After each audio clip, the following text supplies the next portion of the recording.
बिस्मिल्लाहिर रहमानिर रहीम नहमदुहु व नुसल्ली अला रसूलिहिल करीम अम्मा बाद। सम्मानित अतिथिबृंद ও আশিক রাসূল,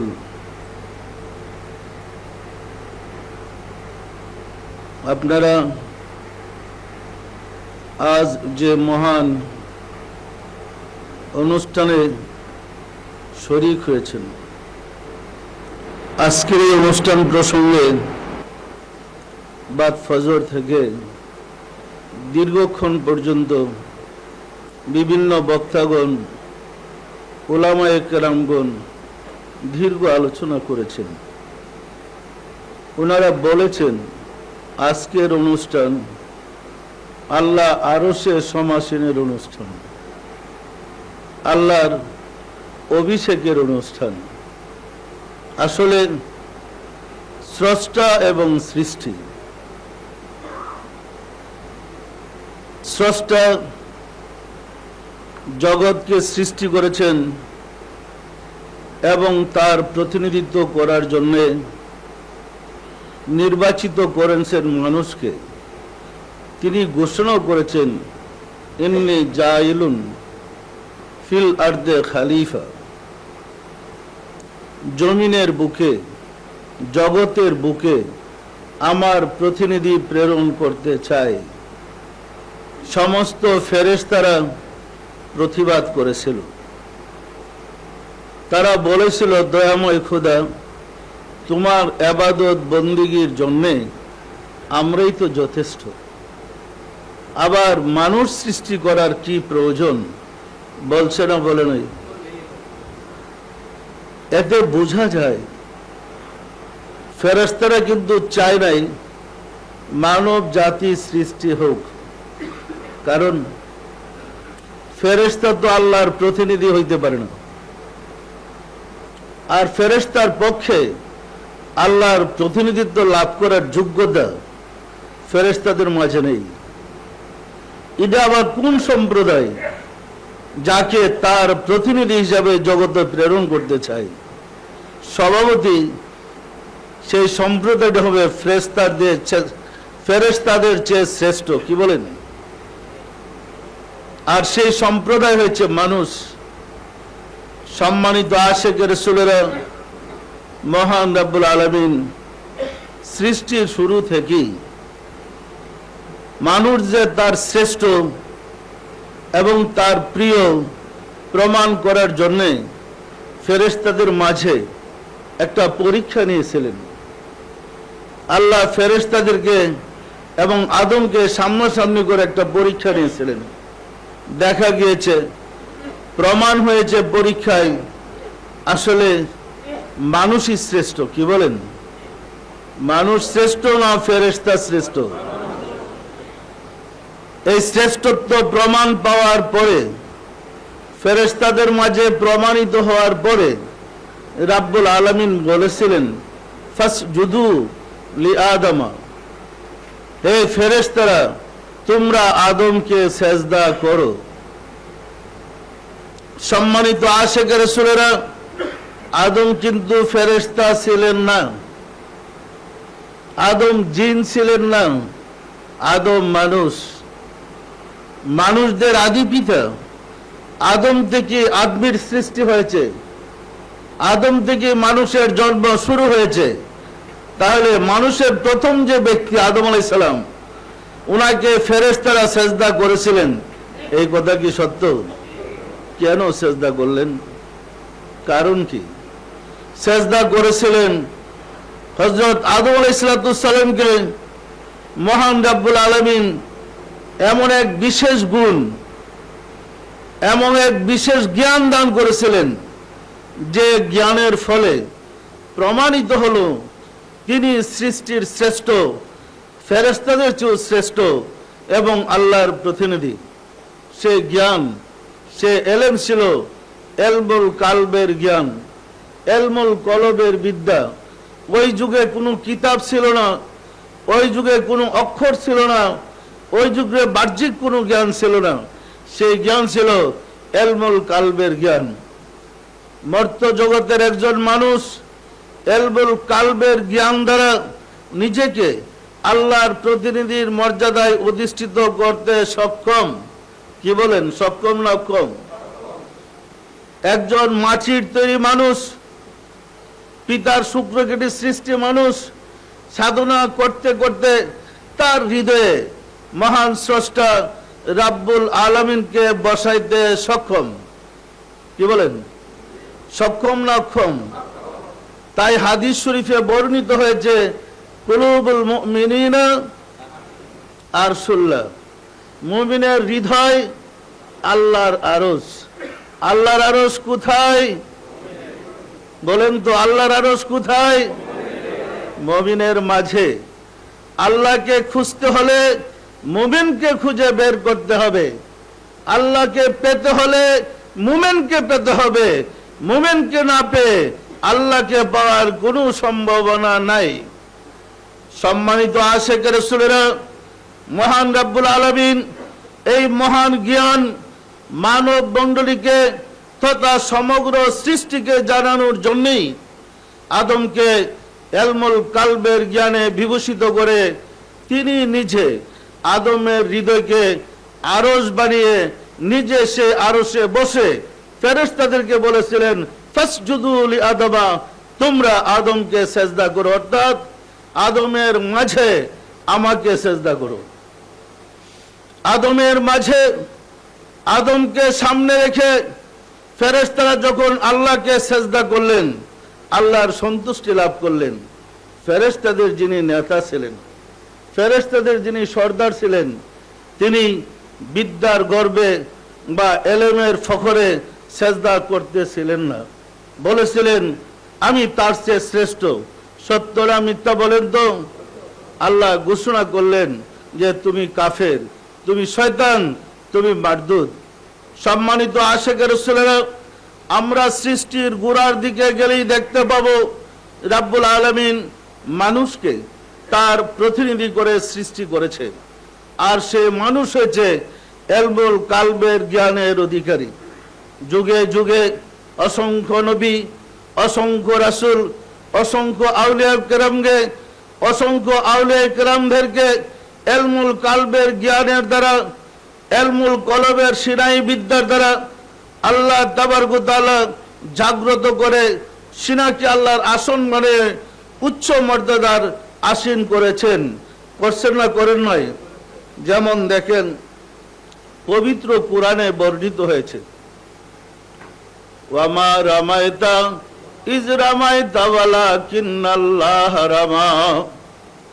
বদরের যুদ্ধে হযরত রাসূল পাক সাল্লাল্লাহু আলাইহি সাল্লাম অবিশ্বাসীদের সাথে যখন যুদ্ধে লিপ্ত হয়ে পড়েছিলেন, মুসলমানদের সংখ্যা ছিল কম আর কাফেরদের সংখ্যা ছিল প্রচুর, অনেক।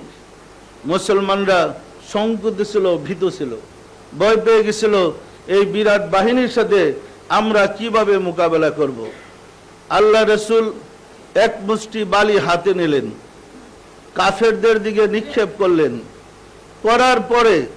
নিক্ষেপ করার পরে সমস্ত কাফেরদের চোখে ওই ধুলোবালি গিয়া পড়তে শুরু করলো। কাফেররা ধুলোবালি মুছতে মুছতেই মুসলমানরা বিজয় লাভ করে ফেলেছে। বিজয়ের পরে সাহাবায়ে কেরামগণ গল্প করতেছেন যে আমি এতজনকে হত্যা করেছি, আমি এতজনকে মেরেছি, আমি এইভাবে বীর দর্পণে যুদ্ধ করেছি। রাসূলের কানে শব্দটা গিয়েছে, রাসূল হাসতেছিলেন। এমন সময় ওহী আসছে, হে রাসূল আপনি বলেন, ওয়ামা রামাইতা ইজ রামাইতা ওয়ালাকিন্নাল্লাহ রামা। হে রাসূল, আপনি যে বালি নিক্ষেপ করেছেন এই বালি আপনি করেন নাই, আমি নিজে করেছি। সম্মানিত আশিক রাসূলেরা, সাহাবায়ে কেরামগণ দেখলেন রাসূল বালি নিক্ষেপ করতেছে, দেখেছে না দেখে নাই? আর আল্লাহ বলতেছে আপনি নয় আমি। তাহলে রাসূল কি আল্লাহ ছিল? কি বলেন? না আল্লাহ কি মিথ্যা কথা বলেছে?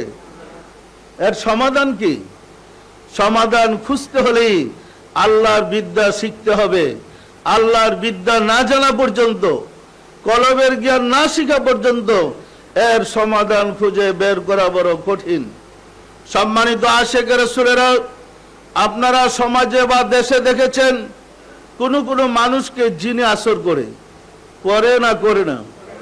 একটা রুগীকে জিনে আসর করলে ফকির বা হুজুর যখন জিনটাকে সারাইতে যায়, তখন জিনকে প্রশ্ন করলে, রুগীটাকে ধরে প্রশ্ন করলে রুগীর মুখ দিয়ে জিনে কথা বলতে শুরু করে। বলে না জিজ্ঞাসা করলে রুগীর মুখ দিয়ে জিনে কথা বলে, রুগীর চোখ দিয়ে জিনে দেখে, রুগীর কান দিয়া জিনে শুনে, রুগীর হাত দিয়া জিনে ধরে, রুগীর পা দিয়া জিনে হাঁটে। একটা জিন একটা রুগীর সাথে মিশে একাকার হয়ে রুগীর অঙ্গ প্রত্যঙ্গ নিজের করতে পারলে আর নিজে ব্যবহার করতে পারলে সর্বশক্তিমান আল্লাহ দয়া করে তার প্রতিনিধির সাথে মিশতে পারে না পারে না? যদি দয়া করে তার প্রতিনিধির সাথে মিশে, তখন প্রতিনিধির হাত আল্লাহর হাত হবে না হবে না? প্রতিনিধির মুখ আল্লাহর মুখ হবে না হবে না? প্রতিনিধির চোখ আল্লাহর চোখ হবে না হবে না? প্রতিনিধির পা আল্লাহর পা হবে না হবে না?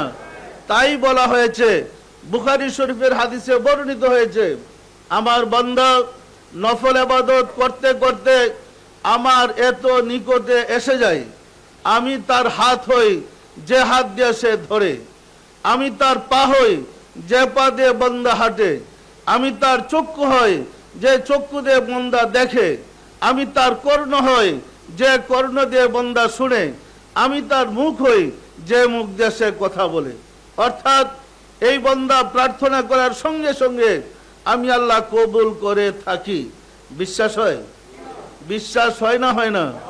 সম্মানিত আশিক রাসূলেরা, মুসলিম জাতি এলমুল কালবের বিদ্যা বা নবী রাসূলদের রেখে যাওয়া আদর্শ যখন থেকে ছেড়ে দিয়েছে, তখন থেকে মুসলমানদের পছন লেগেছে, ধ্বংস গ্রাস করে ফেলেছে। আমরা যদি আবার নবী রাসূলদের আদর্শ, আউলিয়া কেরামদের আদর্শ আমাদের নিজের চরিত্রে ধারণ করতে পারি, আমরাও ওই বিদ্যায় বিদ্বান হতে পারবো যে বিদ্যায় বিদ্বান ছিলেন নবীগণ, যে বিদ্যায় বিদ্বান ছিলেন আউলিয়া কেরামগণ।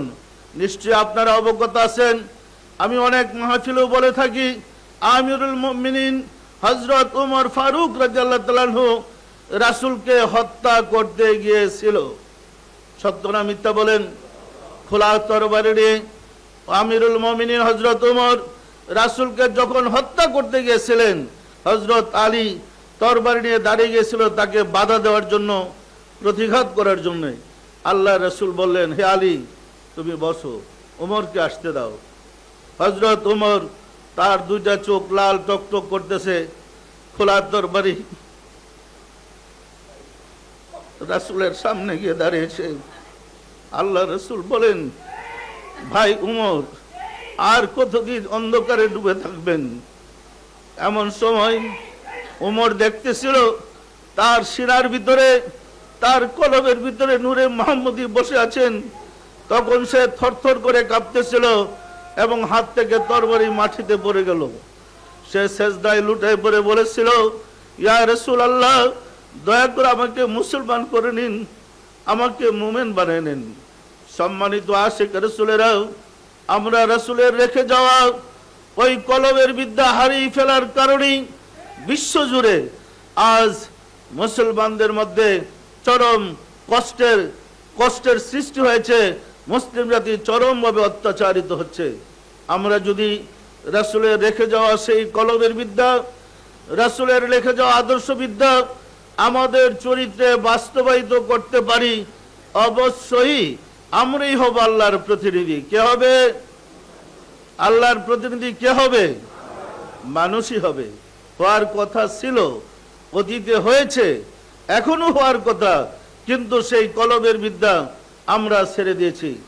সম্মানিত আশিক রাসূলেরা, জানেন আমাদের আজকের যে অনুষ্ঠান, এই অনুষ্ঠান হলো আল্লাহর আরশে সমাসীনের দিন বা অভিষেকের অনুষ্ঠান। আমি যদি আল্লাহর সম্বন্ধে না জানি, তাহলে আল্লাহর অভিষেক সম্বন্ধে জানবো কোথা থেকে? আমাদেরকে জ্ঞান দেওয়া হয়েছে আল্লাহ সম্বন্ধে ভাবার মুসলমানদের কোনো অধিকার নাই। তো মানুষ আল্লাহর প্রতিনিধি, সে আল্লাহ সম্বন্ধে চিন্তা করতে পারবে না, সে কি সম্বন্ধে চিন্তা করবে? বলা হয়েছে সৃষ্টি সম্বন্ধে, যে যিনি প্রতিনিধিত্ব করবেন সমগ্র সৃষ্টির মাঝে, যাকে ফেরেশতা সেজদা করে সে কোনো সৃষ্টিকে নিয়ে ভাববে, সে তো ভাবলে স্রষ্টাকে নিয়েই ভাববে। বাবার কথা ছিল, চিন্তার কথা ছিল স্রষ্টাকে নিয়েই, কিন্তু বিজাতির চক্রান্তে স্রষ্টাকে ছেড়ে দিয়ে আমরা সৃষ্টি নিয়ে ভাবতে শুরু করেছি। আমাদেরকে জ্ঞান দেওয়া হয়েছে আল্লাহ সম্বন্ধে চিন্তা করা যাবে না, আল্লাহ সম্বন্ধে চিন্তা করলেই কাফের। তো মানুষ কি আল্লাহকে ভাবলেই কাফের হয়ে যাবে যে আল্লাহ এত খারাপ, তিনি এত খারাপ যে তার কথা চিন্তা করলেই কাফের? সম্মানিত আশিক রাসূলেরা, প্রতিনিধি যদি তার মালিককে নিয়ে ভাবতে না পারে, তার মালিক সম্বন্ধে চিন্তা করতে না পারে, তাহলে সে প্রতিনিধিত্ব কিভাবে করবে? আমরাও ওই আকীদায় জন্ম হয়েছিলাম, জন্মের পর থেকে শুনেছি আল্লাহকে নিয়ে ভাবা যাবে না, ভাবলেই কাফের, আল্লাহ সম্বন্ধে চিন্তা করা যাবে না। তাহলে কি শয়তানের চিন্তা করলে মুমিন হয়ে যাবে? শয়তান সম্বন্ধে ভাবলে ইমানদার হয়ে যাবে, না আল্লাহ সম্বন্ধে ভাবলে ইমানদার হয়ে যাবে? সম্মানিত আশিক রাসূলেরা, যে কারণে মুসলমানদেরকে এত দূরে ধর্ম থেকে সরানো হয়েছে, ধর্ম করার পরও ফল হচ্ছে জিরো। যেমন সারা পৃথিবীতে যত নবী, যত রাসূল এসেছে, প্রত্যেক রাসূল, প্রত্যেক নবী এসে বলেছে আল্লাহ এক। আল্লাহ কয়জন? আল্লাহ কয়জন? তো সবাই বলে আল্লাহ এক। আবার জিজ্ঞাসা করলে আল্লাহ আকার না নিরাকার? বলে আল্লাহ নিরাকার। এক নিরাকার হয় কেমনে? নিরাকারকে এক গড়ে কিভাবে? একটা বাতাস হয় না, একটা ফেরের বাতাস হয়। একটা পানি হয় না, এক গ্লাস পানি হয়। এক পুকুর পানি হয়, এক জগ পানি হয়। এক গণিতের একটা সংখ্যা, যাকে গণনা করা যায় তাকে এক বলে। 1, 2, 3। নিরাকারকে এক গড়ে কিভাবে? আল্লাহ যদি এক হয় তিনি নিরাকার হবেন কিভাবে? আর তিনি নিরাকার হলে এক হবেন কিভাবে? হায়াত, মওত, রিজিক, দৌলত, ইজ্জত, সম্মান কার হাতে? কার হাতে? আল্লাহর হাত আছে। হাত কবে থেকে নিরাকার হইল? হাত তো নিরাকার হওয়ার কথা ছিল না। কিন্তু মুসলমানরা বিশ্বাস করে আল্লাহ নিরাকার, বিশ্বাস করে আল্লাহর হাত আছে। আবার আল্লাহ কোরআনও বলছে ইয়াদাহু মাবসুতাতাইনে, আল্লাহর দুই হাত প্রশস্ত। আল্লাহ বলে আল্লাহর দুই হাত, ইয়াদাহু মাবসুতাতাইনে, আল্লাহর দুই হাত প্রশস্ত। বান্দা যে যা বলে আল্লাহ শুনে, শুনে না শুনে না? আল্লাহর কি কান আছে? কান নিরাকার হইল কবে থেকে? কান তো নিরাকার হওয়ার কথা ছিল না। কিন্তু মুসলমান বিশ্বাস করে আল্লাহর কান নাই, আল্লাহ নিরাকার, আবার বলে আল্লাহ শুনে। আমরা বিশ্বাস করি মন্দা যে যা করে রাত্রের অন্ধকারে, রুমের ভিতরে দরজা আটকে এবং প্রকাশ্যে, সবই আল্লাহ দেখে। দেখে না দেখে না? আল্লাহর কি চোখ আছে না নাই? চোখ ছাড়া কি দেখা যায়? আল্লাহ দেখেন, দেখার জন্য চোখ শর্ত। আল্লাহ বলেন হে মুহাম্মদ, আপনি আমার দুই চোখের সামনে রহিয়াছেন। মূসা আলাইহিস সালাম আমার দুই চোখের সামনে লালিত পালিত হয়েছে। আল্লাহ বলেন নূহ আলাইহিস সালামের কিস্তি আমার দুই চোখের সামনে সৃষ্টি হয়েছে। অন্যত্র বলেন নূহ আলাইহিস সালামের কিস্তি সমুদ্রে যখন ভাসতেছিল আমার দুই চোখের সামনে ছিল। আল্লাহ বলে আবার দুই চোখ, মন্দা বলে চোখ নাই। আবার দেখে। এই বিভ্রান্তির অবসান আগে ঘটাইতে হবে। আল্লাহ সম্বন্ধে ধারণা পরিষ্কার হইতে হবে, এরপরে সাধনা করেন, দেখেন আল্লাহকে পান না পান না। সম্মানিত আশিক রাসূলেরা, কোরআন কার বাণী? আল্লাহর মুখ আছে না? এতগুলা বাণী, এতগুলা কথা আল্লাহ বললেন, আবার বলি নিরাকার। তো যদি মুখ থাকে এতগুলা কথা তো ঠিকই বলছেন। মুখ ছাড়া তো কথা বলা যায় না। তুর পাহাড়ে মুসার সাথে কথা বলেছেন, আদমের সাথে কথা বলেছেন, সমস্ত নবী রাসূলদের সাথে আল্লাহ কথা বলেছেন, রাসূলের সাথে মেরাজ গিয়ে কথা বলেছেন। 5 ওয়াক্ত নামাজ, 50 ওয়াক্ত নামাজ থেকে আলোচনা করে 5 ওয়াক্ত নামাজ দিয়েছেন। কথাবার্তা হয় নাই দুইজনের? দেখা সাক্ষাৎ হয় নাই? আমরা বলতেছি মুসলমান হইয়া আল্লাহকে দুনিয়াতে দেখা যায় না। রাসূল কি মেরাজ গিয়া পরকালে দেখছে না ইহকালে? তাহলে পরকালে দেখা যাবে, ইহকালে দেখা যায় না। এইরকম পণ্ডিতরাই তো ধর্মটারে ডুবাইছে, যার আল্লাহর সম্বন্ধে ধারণা নাই, যারা চিন্তা ভাবনা করতেছে আল্লাহর অস্তিত্ব সম্বন্ধে চিন্তা করলেই কাফের, এদের পক্ষে এরকম ফতোয়াবাজি করা সম্ভব? সম্মানিত আশিক রাসূলেরা, বান্দা যদি আল্লাহর দিকে এক পা আগায়, আল্লাহ কয় পা আগায়? বান্দা যদি 1 হাত আগায়, আল্লাহ কয় হাত আগে? বান্দা হাইটে গেলে আল্লাহ কিভাবে যায়? তাহলে আল্লাহর পা আছে, পা আবার নিরাকার হলো কিভাবে? ইয়াউমা ইউকশাফু আনিস সাক ওয়া ইয়াদউনা ইলা সুজুদ। আল্লাহ কাপড় উপরে কাপড়, পায়ের গুছা থেকে কাপড় উন্মোচন করবেন। হাসরের মাঠে জান্নাতীরা আল্লাহর পায়ে সেজদায় লুটাইয়া পড়বে। পবিত্র কোরআনের বর্ণনা। কোরআন সম্বন্ধে জানতে হবে তো। আরে মাদ্রাসায় তো আমিও পড়েছি, মাদ্রাসায় তো কোনোদিন আল্লাহ সম্বন্ধে কোনো জ্ঞান দেওয়া হয় নাই। কিভাবে সাধনা করে আল্লাহকে পাওয়া যায় একটা কথা বলা হয় নাই। কিভাবে রিয়াজত করলে রাসূলকে পাওয়া যাবে একটা কথা শিক্ষা দেওয়া হয় নাই। শিক্ষা দেওয়া হয়েছে এলেম তাজা করার জন্য। এলেম তাজা করতে করতে ঠেলতে ঠেলতে আল্লাহর ছেড়ে শয়তানের দিকে ধাবিত হয়েছে।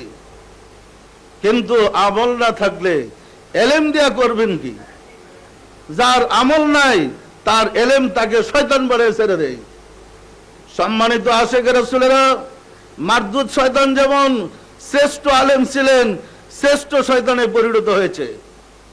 আমলবিহীন আলেম ফলবিহীন গাছের তুল্য। আল আলিমু বেলা আমালিন কাসাজারু বেলা সামারিন। মান্দার গাছ কি বলে? ওই কাটা থাকে যে কি গাছ? মান্দার গাছে ফল ধরে না। আর যে গাছে ফল ধরে না ওই গাছ চলা ছাড়া আর কোনো কাজে লাগে না।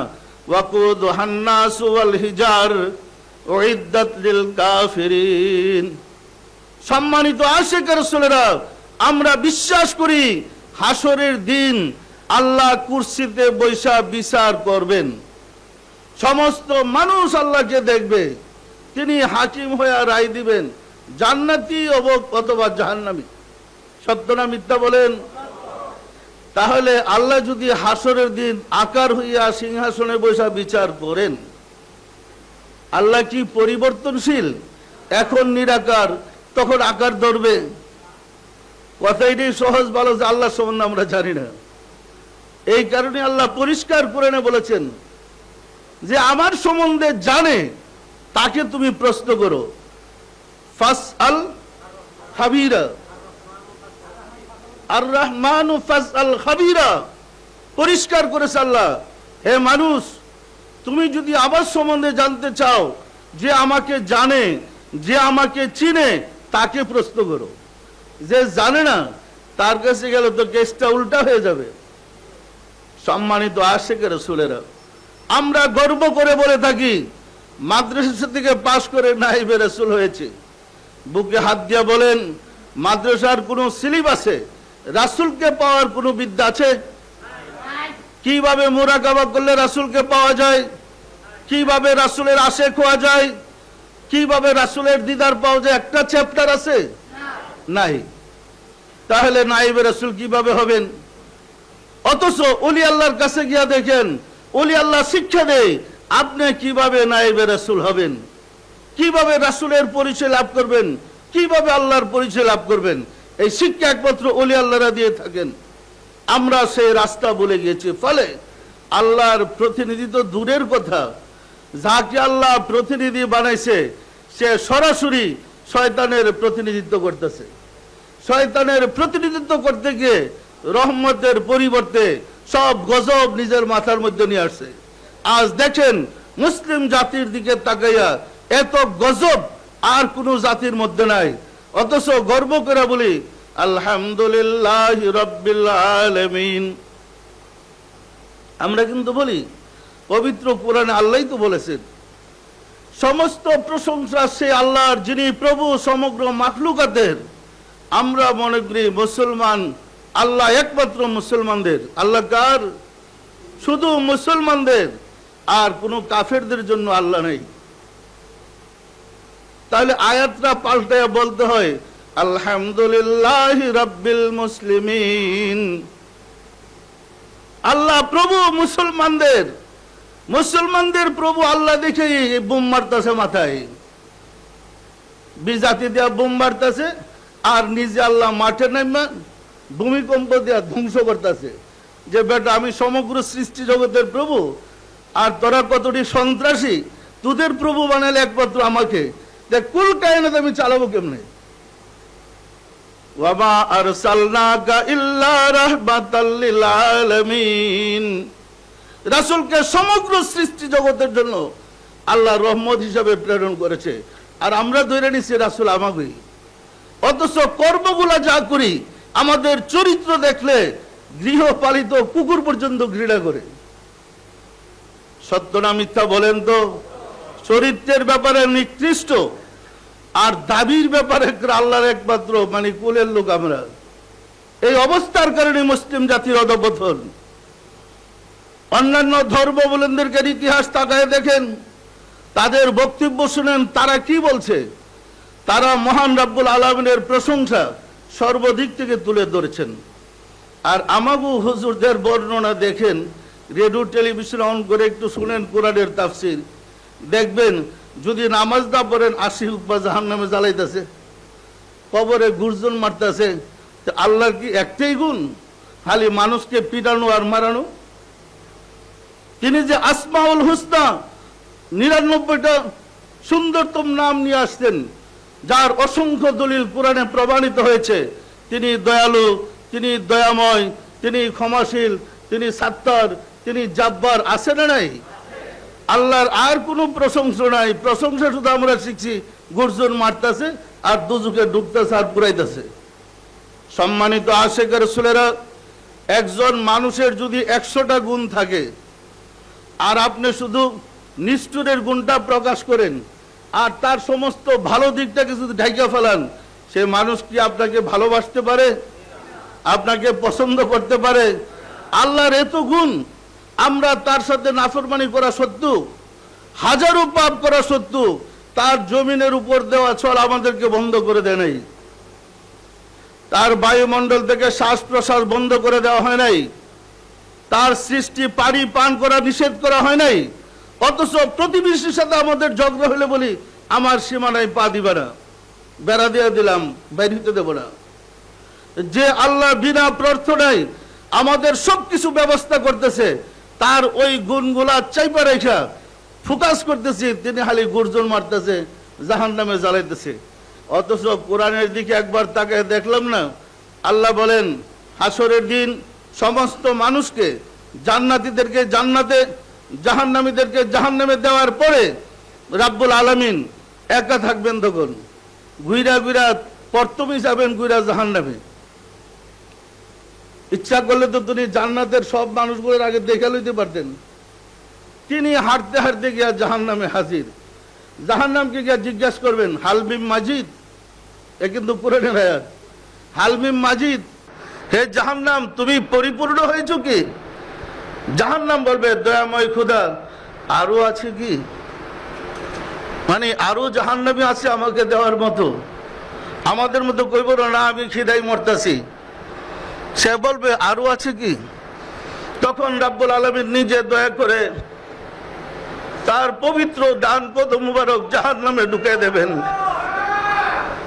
যে রাব্বুল আলামিনের পবিত্র ডান পদ মুবারক জাহান্নামে প্রবেশ করা হবে, উহা কি জাহান্নাম থাকবে না জান্নাতে রূপান্তরিত হয়ে যাবে? যিনি এত মহান দয়ালু, যিনি আমাদের প্রতি এত দয়া করতেছে, তার কোনো প্রশংসা তিনি আমাদের কাছে পাইলেন না। তিনি শুধু গজব দিতেছে, আমরা শুধু সেটাই শিখেছি। ইহা কি আমাদের মূর্খতা নয়? ইহা কি আমাদের অজ্ঞতার কারণ নয়?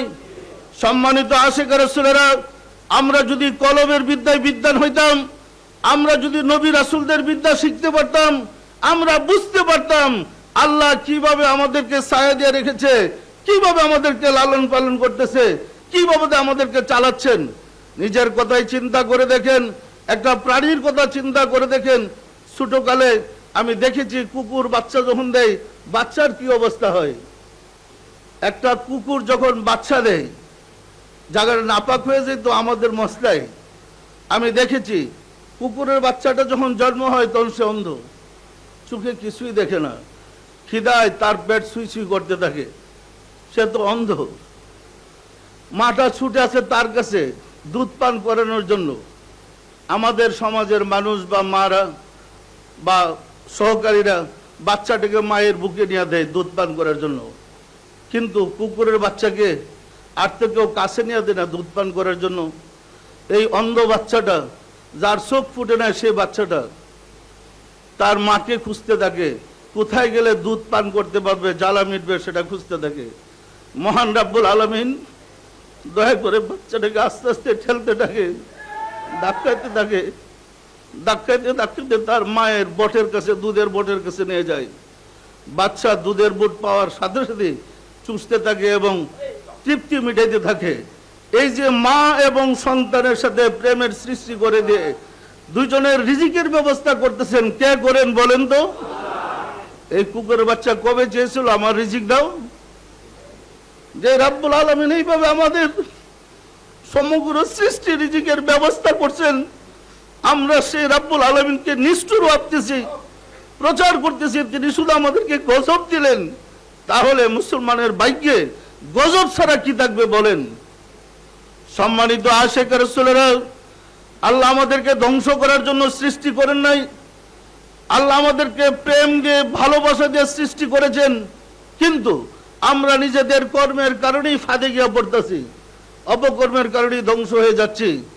যেহেতু আল্লাহর অভিষেকের অনুষ্ঠান, সেহেতু এই দিনে আমাদের জানতে হবে আমাদের মহান মালিক কিভাবে আমাদেরকে সাহায্য করেছেন আর কিভাবে আমাদেরকে সৃষ্টি করেছেন। রিজিক দাতা কে বলেন তো? মানুষ না আল্লাহ? মানুষের জন্মের আগেই তিনি মানুষের জন্য রিজিকের ব্যবস্থা করে রেখেছেন। দেখেন, শিশু বাচ্চা জন্ম হওয়ার পরে এই শীতের রাত্রে যখন প্রস্রাব করে দেয়, মা নিজে এই শীতের মধ্যে থেকে মার মধ্যে এমন একটা প্রেম মহান রাব্বুল আলামিন সৃষ্টি করে দিয়েছেন, সে বাধ্য নিজে কষ্ট করে বাচ্চাকে দুধ পান করে দেয় এবং প্রস্রাব পায়খানা নিজে কষ্ট করে পরিষ্কার করতে সে বাধ্য। এই প্রেমটা কে দিয়েছে মার মনে বলেন তো?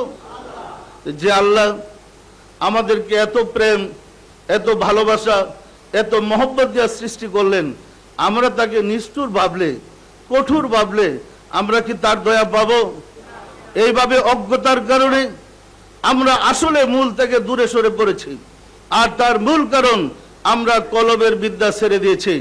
আমাদেরকে জ্ঞান দেওয়া হয়েছে যে আল্লাহ সম্বন্ধে চিন্তা করলে মানুষ কাফের হয়ে যাবে, অথচ আল্লাহ সম্বন্ধে ভাবলে মানুষ আল্লাহকে জানতে পারবে, আল্লাহর পরিচয় লাভ করতে পারবে। সম্মানিত আশিক রাসূলেরা, আল্লাহ যদি নিরাকার ভাবি, বিজ্ঞান প্রমাণ করেছে নিরাকার মানে অস্তিত্ববিহীন। বিজ্ঞান প্রমাণ করেছে যার অস্তিত্ব আছে তার রূপ আছে। আল্লাহর কি কোনো অস্তিত্ব আছে? আল্লাহ বলতে কিছু আছে? যদি থাকে তিনি তো তার মতো আছেন। আল্লাহ তো নিজের মতো নিজে আছেন না? নাই। সম্মানিত আশিক রাসূলেরা, যদি তার মতো থাকে তিনি তো একটা রূপে আছেন, আছেন না? নাই। আর আমরা কি শিখলাম, কি জানলাম? বলা হয়েছে মানুষের রুহু সম্পর্কে, রুহু আকার না নিরাকার? রুহু আকার না নিরাকার? আমরা তো দেখি না, তো রুহু নিরাকার হলো কিভাবে? আপনার বাড়ি চট্টগ্রাম, ঢাকাতে থাকেন, রাত্রে ঘুমাইয়া চট্টগ্রামের বাড়িতে গেছেন, আব্বা আম্মা ভাই বোন সবাইকে দেখেন, দিনের বেলা যাইতে চেষ্টা করেন, টিকিট আর বাহন ছাড়া আপনি যাইতে পারবেন না। রাত্রে রুমের ভিতরে শুয়ে যান, আপনি তো দেখুন আপনিই গেলেন, কে গেল? আপনিই গেলেন, অথচ আপনার দেহটা ঢাকা ঘুমাইতেছে। তাহলে বোঝা যায় আপনার দেহটা ঢাকা রেখে রুহুটা আস্তে চট্টগ্রাম আব্বা আম্মাকে দেখতে চলে গেছে। তখন তো আপনি দেখেন আপনার কি, তা আপনার রুহু তো নিরাকার না। ওই রকম আল্লাহ নিরাকার নয়। তবে বিশ্বাস রাখেন আল্লাহ রক্ত মাংসের কোনো দেহ নাই, আল্লাহ নূরময় সত্তা। যেমন টেলিভিশনের পর্দায় একজন মানুষ যখন খবর পড়ে, আমরা টিভির পর্দায় লোকটাকে দেখি, তার কথা শুনি, তার চোখের পলক দেখি, আনন্দে উৎসাহিত হয়ে আপনি তাকে জড়ায় ধরেন, ধরতে পারবেন না, টেলিভিশনটা ধরতে পারবেন, কাজটা ধরতে পারবেন, কিন্তু তার গায়ে টাচি করতে পারবেন না। কারণ ওই ব্যক্তির আলোক দেহ টিভির পর্দায় দেখা যায়। মানুষের একটা স্থূল দেহ আর একটা আলোক দেহ আছে। পৃথিবীর কোটি কোটি টিভির পর্দায় যে খবর পড়ে তাকে দেখা যাবে, কোটি কোটি লোক দেখা যাবে, আসলে তো লোক একজনই, কিন্তু আলোক দেহ সারা বিশ্ব জুড়ে মানে বিস্তার লাভ করে আছে। আলোর আরবি শব্দ নূর, আল্লাহ নূরময় সত্তা। আপনার কলবটাকে যদি টেলিভিশনের পর্দার মতো অন অফ করার সিস্টেম করতে পারেন, অন অফ করা শিখতে পারেন, অবশ্যই চাবি দিলে কলবের মুকাম খুলতে পারলেই দেখবেন কলবের পর্দায় আল্লাহকে দেখা যায়। আল্লাহ কথা বলছে, আল্লাহ হাসতেছে, দেখবেন, কথা শুনতে পারবেন, কিন্তু ধরবেন কেমনে? আল্লাহর তো স্থূল দেহ নাই, রক্ত মাংসের দেহ নাই। সৃষ্টি জগৎ তিন ভাগে বিভক্ত, স্থূল, সূক্ষ্ম, সূক্ষাধিক সূক্ষ্ম। আল্লাহ সূক্ষাধিক সূক্ষ্ম জগতের। সুতরাং স্থূল জগতের কোনো বস্তু দিয়া আল্লাহকে ধরে রাখা যায় না। সম্মানিত আশিক রাসূলেরা, আল্লাহ সম্বন্ধে ধারণা না থাকার কারণেই আমরা আল্লাহ থেকে বিমুখ। যারা আল্লাহকে দেখেছে তারা আল্লাহর জন্য পাগল হয়েছে, দেওয়ানা হয়েছে, বেকারার হয়ে গেছে। আমরা আল্লাহকে দেখিও না, দেখতে চাইও না। যদি কোনো হুজুরের কাছে গিয়া মাশাআল্লাহ বলি আমি স্বপ্নে আল্লাহকে দেখেছি, হুজুর জিজ্ঞাসা কেমন দেখছেন, কেমন? আকার না হলে তো আর দেখা যায় না, কি নিরাকার কি দেখা যায়? আপনি বললেন আল্লাহ না মানুষের মতো, নাউজুবিল্লাহ, তুমি তো শয়তান দেখছো। আল্লাহ আপনাকে দিদার দেওয়া শেষ পর্যন্ত শয়তান হবে নাকি? আল্লাহ সম্বন্ধে আমাদের জ্ঞান থাকতে হবে। পরিষ্কার ধরেন আল্লাহ মানব আকৃতিতে, খালাকাল্লাহু আদমা আলা সূরাতিহি, আল্লাহ আদমকে তার সুরত দিয়া বানাইছে, তার নিজের রূপ দিয়া বানাইছে। একজন মানুষের 6টা সুরত, সুরতে আসলি, সুরতে মেসালি, সুরতে রুহানি, সুরতে জিসমানি, সুরতে জাহিরি, সুরতে বাতিনি। আমরা সবাই উপরে জাহিরি সুরতে মানুষ, আত্মার সুরতে কেউ শিয়াল, কেউ বানর, কেউ কুকুর, কেউ বকরি, কেউ ছাগল। আত্মার সুরতে মানুষ খুব কম, 1 লাখের মধ্যে আত্মার রূপে একজন মানুষ খুঁজে পাওয়া যায় না। ফলে সমাজে অরাজকতা শুরু হয়েছে। সম্মানিত আশিক রাসূলেরা, সুফি সাধক, আউলিয়া ইকরামদের সংস্পর্শে গেলে ওনারা প্রথমেই চেষ্টা করে যে একটা পশুকে কিভাবে মানুষ করে দেওয়া যায়, তার আত্মার রূপটা কিভাবে চেঞ্জ করা যায়। আমার মনে আছে তখন আমি 16 বেঙ্গল রেজিমেন্টে চাকরি করি। আমাদের ব্যান্ড মেজর ছিল আব্দুল সালাম, বাড়ি নোয়াখালী। এক্সিডেন্ট ছিল ক্যাপ্টেন আনোয়ার। আমাকে ডাইকা বললেন, হুজুর আপনার সালামের নামে আরপি রিপোর্ট আছে, আপনি দয়া করে ওর একটু ঠিক করে দেন। আমি বললাম, আমি যদি দোয়া করে তো পাগল হয়ে যাব। ও পাগল হয়ে হোক, এটা একটু ভালো করে দেন। সম্মানিত আশিক রাসূলেরা, আমি যখন আসরের নামাজ পড়ে বের হইলাম, সালাম সাহেবের সাথে সাক্ষাৎ হলো। আমি বললাম, সালাম মিয়া, আপনার তো একটা গোপন অসুখ আছে, আমার সাথে দেখা করুন, আমি ওষুধ দেব, আল্লাহর রহমতে সুস্থ হয়ে যাবেন। সে কিন্তু একটু আজিব হয়ে গেছে, আরে ব্যাপার, আমার গোপন ব্যাধি উনি জানলেন কেমন? যাই হোক, এশার নামাজের পরে আমার কাছে দেখা করতে আসে, অনেক লম্বা ঘটনা। আমি তাকে সবক দিলাম, দেওয়ার পরে চিৎকার দিয়ে সে অজ্ঞান হয়ে গেছে। এই যে অজ্ঞান হয়েছে এশার নামাজের পরে, সারা রাত অজ্ঞান হয়ে পড়ে রয়েছে। সকালে ফজরের নামাজ পড়তে গেলাম, দিয়ে পড়ি আছে, জ্ঞান আর ফিরে নাই। নামাজের পরে আমার ভয় ঢুকে গেছে, লোকটা মরে টরে যায় নাকি। সকাল 9টার দিকে তার জ্ঞান ফিরে আসছে। তখন আমি যেখানে থাকি আমার রুমে সে চলে গেছে, গিয়া বলতেছিল, হুজুর আজকে সারা রাত্রে আমি নবীজিকে দেখেছি, গাউসে পাক হযরত মুহিউদ্দিন আব্দুল কাদের জিলানীকে দেখেছি, খাজা মাইনুদ্দিন চিশতি রহমাতুল্লাহকে দেখেছি, মুজাদ্দেদ আল বেসারি রহমাতুল্লাহকে দেখেছি, সারা রাত্রে ওনাদের সাথে কাটাইছিলাম। আপনি দেখেন না? আমাকে জিজ্ঞাসা করে, আমি হাসতে কই, আমি তো দেখলাম না। এই যে আপনার সামনে ওনারা হাসতেছে। সম্মানিত আশিক রাসূলেরা, আপনার অন্তর্চক্ষু খুলে গেলে আপনিও বুঝতে পারবেন সমাজে মানুষ কয়জন আর কিভাবে আল্লাহ রাসূলকে দেখা যায়। তবে শর্ত, অন্তর্চক্ষু খুলতে হবে। যে চোখ দিয়ে আমরা স্বপ্নে দেখি, সাধনা করে স্বপ্নের চোখকে জাগ্রত করতে হবে। একদিন জয়দেবপুর ভাওয়েল রাজবাড়িতে তখন আমরা অবস্থান করতাম, সে রাজবাড়িতে গিয়ে বাজারে গিয়েছে। ওই হাটটা তখন সোমবার আর শুক্রবারে হাট জমত। সেদিন সোমবার ছিল। আসর নামাজ পড়ে আমি রুমে শুয়ে আছি, মুরাকাবা করতেছি। সে সুজা আমার খাটের নিচে ঢুকেই জুতা জড়ায় দিয়ে জোরে এক চিৎকার দিছে।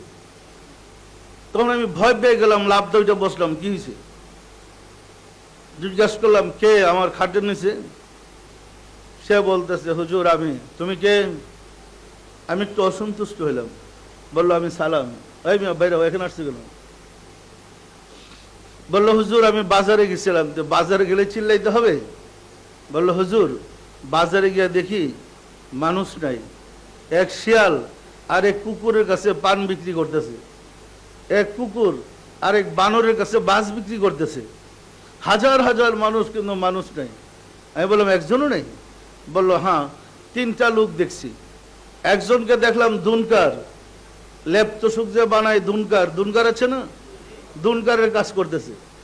আরেকজনকে দেখলাম জুতার দোকানের ফেরি করতেছে। আরেকজনকে দেখলাম একটা শর্ট প্যান্ট পরে চাদর গায়ে দিয়ে হাঁটতেছে। সম্মানিত আশিক রাসূলেরা, অতিথিবৃন্দ, আপনারা তো সমাজই চলেন, তালাশ করে দেখেন সমাজে এমন কয়জন লোক আছে পরের হক নষ্ট করে না, মিথ্যা কথা বলে না, অন্যায় আচরণ করে না, সৎ জীবন যাপন করে। সংখ্যায় কয়জন? যে কয়জন খুঁজে পাবেন এই কয়জনই মানুষ, আর বাকি সব লেজলা। সুতরাং মানুষ না হওয়া পর্যন্ত মুক্তি নাই। মুক্তি পেতে হলে মানুষের চরিত্র লাভ করতে হবে। যে পর্যন্ত মানুষ হইতে না পারি সে পর্যন্ত পরিত্রাণ পাওয়া যাবে না। পরিত্রাণের কোনো সম্ভাবনা নাই। বেহেশত কন্যা লাভ নাই, এত সোয়াব দেওয়া কোনো লাভ নাই, দ্বারে কাছে যেতে পারবেন না। সুতরাং আগে নিজের চরিত্র সংশোধন করার বিদ্যা শিক্ষা করতে হবে, নিজেকে মানুষ বানাইতে হবে, নিজেকে চরিত্রবান বানাইতে হবে। নবীগণ রাসূলগণ জুব্বা পাগড়ি পরাইতে আসে নাই। নবী রাসূলগণ মানুষকে চরিত্রবান বানাইয়া আল্লাহর প্রতিনিধির মর্যাদা শিক্ষা দিতে আসছিলেন।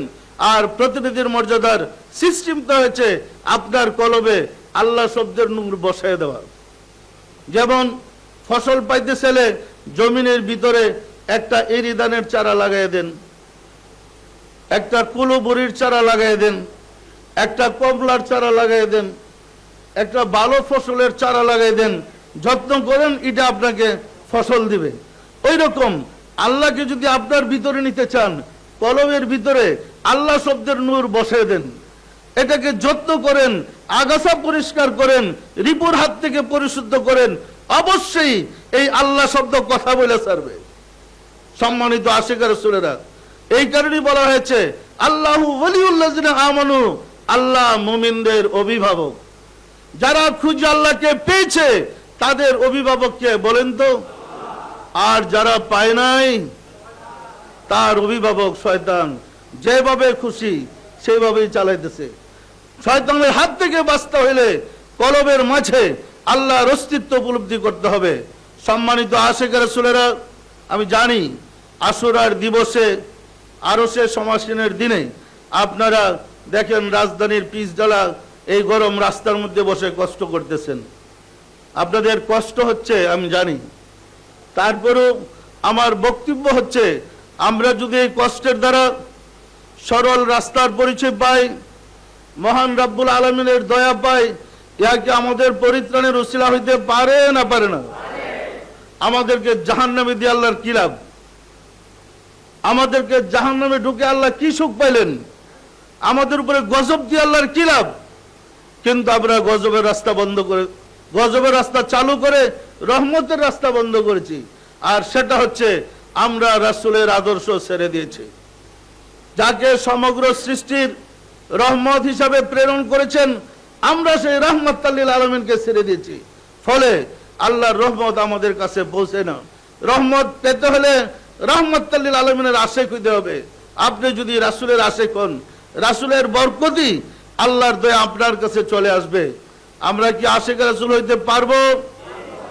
আমরা কি সত্যিকার রাসূল প্রেমিক হইতে পারবো? সম্মানিত আশিক রাসূল, রাসূল প্রেমিক হইলি, রাসূলকে ভালোবাসতে শিখলি, মুরাকাবা, চিন্তা, কল্পনা সর্ব অবস্থায় যদি রাসূলের কল্পনা করেন, অবশ্যই রাত্রে স্বপ্নে রাসূলকে দেখবেন। ১৫০০ বছর পরে বাংলাদেশে জন্মগ্রহণ করে রাসূলের কল্পনা করার কোনো সুযোগ নাই, কারণ কোনো সাবজেক্ট তো রাসূলের আসে না। তা আপনি নিয়ে ভাবতে যাবেন কেন? আপনি যখন ওলি আল্লাহর কাছে যাবেন, তিনি আপনাকে আশিক রাসূল বানাবার চেষ্টা করবে, তখনই রাসূলের চিন্তা, রাসূলের কল্পনা, রাসূলকে নিয়ে ভাবা শুরু হলো। যত চিন্তা কল্পনা করতে করতে করতে করতে রাসূলের প্রেম সৃষ্টি হবে। স্বপ্নে রাসূলকে দেখবেন, মুরাকাবায় রাসূলকে দেখবেন, এরপরে আল্লাহকে দেখার আকাঙ্ক্ষা জাগবে, কামনা শুরু হবে। মুরাকাবা করতে করতে অন্তরে চক্ষু খুলে আল্লাহর সাথে যোগাযোগ হয়ে যাবে। হবে না? হবে না? আর সেই বিদ্যা হয়েছে কলবের বিদ্যা। কিতাবের বিদ্যা দিয়ে রাসূলকে দেখবেন না, আর কিতাবের বিদ্যা দিয়ে আল্লাহকে দেখবেন না। কিতাবের ভিতরে আল্লাহ নাই, রাসূলও নাই। কিতাব কালির অক্ষরে লেখা। আল্লাহ দেখে মানুষের ভিতরে। ওয়াফি আনফুসিকুম আফালা তুবসিরুন, তোমার ভিতরে আমি বিরাজ করি, তুমি কি আমাকে দেখো না? ওয়াহুয়া মাকুম আইনা মা কুনতুম, তুমি যেখানে আমি মাওলা সেখানে। নাহনু আকরাবু ইলাইহি মিন হাবলিল ওয়ারিদ, তোমার শাহরগের চেয়ে আমি মাওলা নিকটে। অসংখ্য আয়াত রয়েছে যা প্রমাণ করেছে আল্লাহ, হে মানুষ আমি তোমার ভিতরে। আর মানুষ তালাশ করে ৭ আসমানের উপরে। কেমনে আল্লাহকে পাবেন? যে কিতাবের ভিতরে প্রাণ নাই, যে ইবাদতের ভিতরে প্রাণ নাই, সেই ইবাদত আপনাকে পাপ থেকে ফিরাইবে কিভাবে? সুতরাং মুরাকাবার মাধ্যমে নিজের ভিতরে আল্লাহকে জাগ্রত করার পদ্ধতি শিখতে হবে, কলবের বিদ্যা শিখতে হবে। কলবের বিদ্যা ছাড়া মানুষ ইমানদার হইতে পারে না। সম্মানিত আশিক রাসূলেরা, আসুন আজকের এই দিনে আমরা মহান রব্বুল আলামিনের সাহায্য চাই। তিনি যেন দয়া করে আমাদের জন্য রাস্তা সহজ করে দেন। আমিন। আউযু বিল্লাহি মিনাশ শাইতানির রাজীম। বিসমিল্লাহির রহমানির রহিম। আস্তাগফিরুল্লাহ রাব্বি মিন কুল্লি জামবিন ওয়া আতুবু ইলাইহি। আয় আল্লাহ, জীবনভর নফসের খাহিশে, শয়তানের ফেরবে যত প্রকার গুনাহ করিয়াছে, সমস্ত গুনাহ হইতে তোমার নিকট তওবা করিতেছে।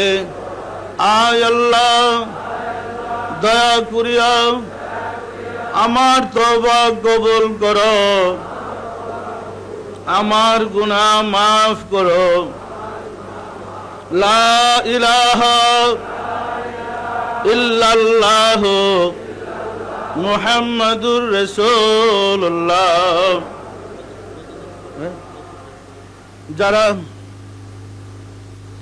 যারা কলবের সবক নেবেন, নতুন যারা সবক নিতে আগ্রহী, আপনাদের ডাইন হাতের শাহাদত আঙ্গুলি মুবারক বের করেন। আপনাদের ডাইন হাতের শাহাদত আঙ্গুলি বের করেন। পুরান যারা শাহাদত আঙ্গুলি দেখিয়ে দেন এবং জামা উঠায়া কলব খুঁজে আল্লাহ আল্লাহ আল্লাহ জিকিরের স্পন্দন হচ্ছে। কলবে গভীরভাবে খেয়াল করে দেখেন, আল্লাহ আল্লাহ আল্লাহ জিকিরের স্পন্দন হচ্ছে। স্পন্দনে মনে মনে আল্লাহ আল্লাহ আল্লাহ বলেন। বাম স্তনের 2 আঙ্গুল নিচে লতিফাই কালব, ভিতরে খেয়াল করে দেখেন আল্লাহ আল্লাহ জিকির। আমার নির্দেশে আল্লাহ আল্লাহ জিকির হচ্ছে, খেয়াল করেন।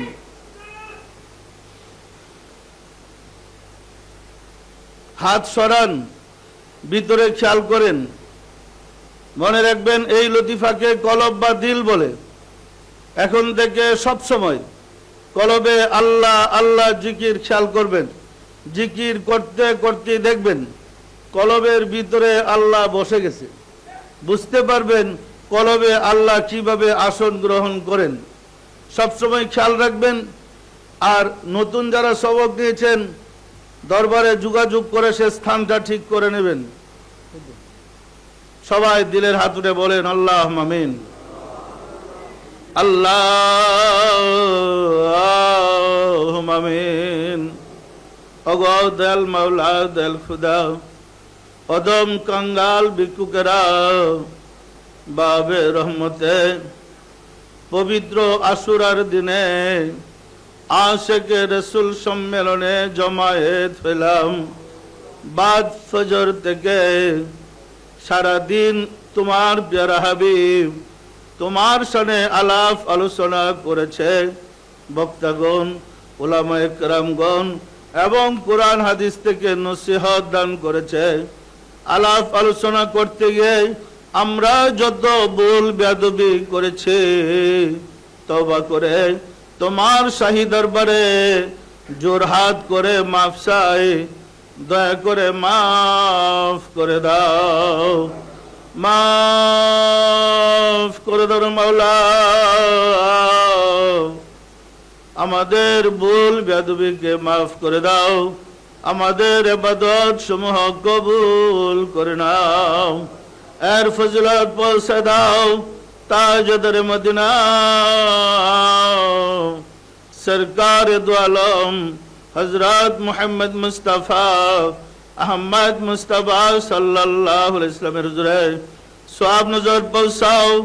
রাসূল পাক সাল্লাল্লাহু আলাইহি ওয়াসাল্লামের সম্মানিত পিতা মাতা, দাদা দাদি, নানা নানি, আল আওলাদ, আল আসহাব, আজওয়াজ মুতাহিরিন, আহলে বাইতিন, খুলাফায়ে রাশিদিন দের আরওয়াহ পাকের হুজুরে সওয়াব নজর পৌঁছাও। খাতুনে জান্নাত মা ফাতেমা রাদিয়াল্লাহু তাআলা আনহা, সাইয়েদনা হযরত ইমাম হাসান, সাইয়েদনা হযরত ইমাম হুসাইন রাদিয়াল্লাহু তাআলা আনহুমা যাহারা দিন ইসলামের জন্য কারবালার প্রান্তরে শাহাদাত বরণ করে গেল রে মাওলা, দয়া করে তাদের আরওয়াহ পাকের হুজুরে সওয়াব নজর পৌঁছাও। সওয়াব নজর পৌঁছারে মাওলা। আমার মুর্শিদ পিরানে পীর দস্তগীর সুলতানুল মাশায়েখ সুলতানিয়া মুজাদ্দাদিয়া তরিকার ইমাম শাহ চন্দ্রপুরী রহমাতুল্লাহ আলাইহির হুজুরে, তার সহধর্মণী হযরত বড় মা রহমাতুল্লাহ আলাইহির হুজুরে সওয়াব নজর পৌঁছারে মাওলা। হযরত খাজা বাহাউদ্দিন নকশবন্দ রহমাতুল্লাহ, মুজাদ্দিদ আল-ফিসানি রহমাতুল্লাহ, খাজা মঈনুদ্দিন চিশতি রহমাতুল্লাহ, বড় পীর আব্দুল কাদের জিলানী রহমাতুল্লাহ, তাদের তরিকার সিলসিলায় যত পীর ওলি গাউস কুতুব তাম পৃথিবীর মুমিন মুমিনাত যে যেখানে ইন্তেকাল করিয়াছে রে মাওলা, দয়া করে তাদের আরওয়াহ পাকের হুজুরে সওয়াব নজর পৌঁছাও। সওয়াব নজর পৌঁছাও মাওলা।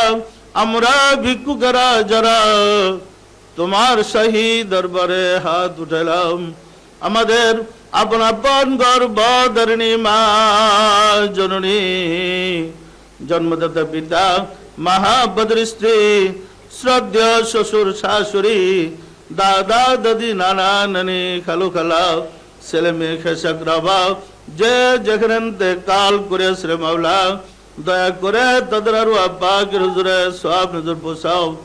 আর যারা জগতের বুকে বেঁচে আছে তাদের প্রতি তোমার রহমত নাযিল করো মাওলা গো। তোমার অভিষেকের অনুষ্ঠানের দিনে আমরা জমায়েত হয়েছি। এই দিনে আশিকে রাসূলেরা এবং অতিথি বৃন্দরা তোমাকে পাওয়ার আশায় রাস্তায় বসে এই রুদ্রের মধ্যে কষ্ট করতেছে মাওলা গো। তুমি দয়া করে আমাদেরকে তোমার রাস্তায় উঠায় লাও, আমাদের হৃদয়ের অন্ধকার দূর করে দাও, আমাদের হৃদয়কে তোমার নূরের আলো দ্বারা আলোকিত করে দাও, আমাদেরকে দয়া করে নূরে ঈমান ভিক্ষা দাও, ঘরে ঘরে আশিকে রাসূল সৃষ্টি করে দাও, আশিকে রাসূলদের বিপদ আপদ বালা মুসিবত অভাব অনটন দয়া করে দূর করে দাও। মাওলা গো, ওগো দেল মাওলা দেল খুদা, এই সম্মেলনে খেদমত করতে গিয়ে, অংশগ্রহণ করতে গিয়ে আশিকে রাসূলেরা যে ভুল বেয়াদবি করেছে, তোমার শাহী দরবারে সবার পক্ষ থেকে জোরহাত করে মাফ চাই, দয়া করে মাফ করে দাও, আমাদের ইবাদত সমূহ কবুল করে দাও। আমিন। বাহাগ্লা ইলাহা ইল্লাল্লাহু মুহাম্মদ রাসূলুল্লাহ।